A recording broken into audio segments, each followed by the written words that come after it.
దుర్గం చెరువు ఎఫ్టీఎల్ తేల్చే వరకు కూల్చివేతలు ఉండవు. హైకోర్టుకు తెలిపిన ప్రభుత్వం.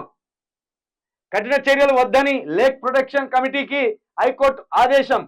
పిటిషనర్ల నుంచి తిరిగి అభ్యంతరాలు స్వీకరించాలి. 6 వారాల్లో ఎఫ్టీఎల్ పై నిర్ణయం తీసుకోవాలని ఉత్తర్వులు. దుర్గం చెరువు ఎఫ్టీఎల్ తేల్చే వరకు కూల్చివేతలు ఉండవు. చూడండి, ఇది ఎఫ్టీఎల్ కాదా అని దుర్గం చెరువు దగ్గర తేల్చే వరకు అక్కడ కూల్చివేతలు ఉండేవాట.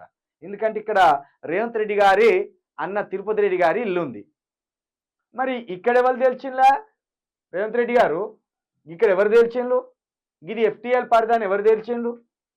గిది ఎఫ్టీఎల్ పరిధి అని ఎవరు తెరిచిండ్రు? ఈ బోరబండ వెనుకుంటుంది. ఆ బోర్బండ వెనుక అటు గచ్చిబూల్ రూట్లో ఇవన్నీ వేసుకున్నారు. మరి ఇది ఎఫ్టీఎల్ అని ఎవరు తెలిసిండు? ఇది బఫర్ జోన్ అని ఎవరు తెలిసిండు?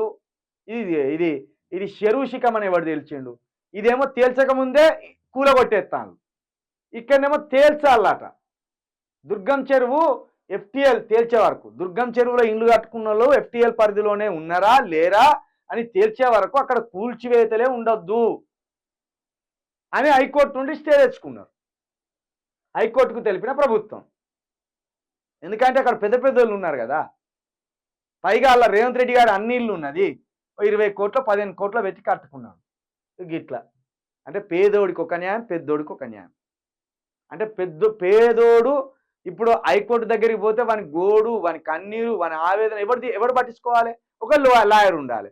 ఆ లాయర్కి ఫీజు ఎవరు ఇచ్చుకోవాలి? ఒక్కసారి మిత్రులారా, మీరు ఎవరెవరైతే హైడ్రా బాధితులు ఉన్నారో మీరు అందరు కలిసి ముక్కుమ్మడిగా ఏదో ఒక లాయర్ దగ్గరికి పోర్రి.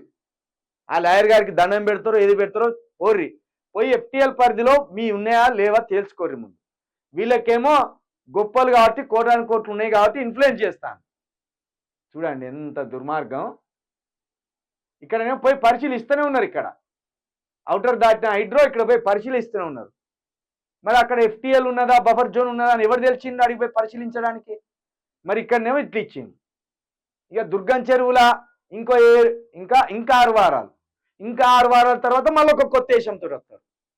ఇంకా 6 వారాలలో ఎఫ్టీఎల్ పై నిర్ణయం తీసుకోవాలని ఉత్తర్వులు వస్తాయిగా, దానికి ఇంకోటి వేస్తారు. మాకు ఇంకో కొంచెం కాలం ఇవ్వండి, ఇంకో కొంచెం వ్యవధి ఇవ్వండి అని.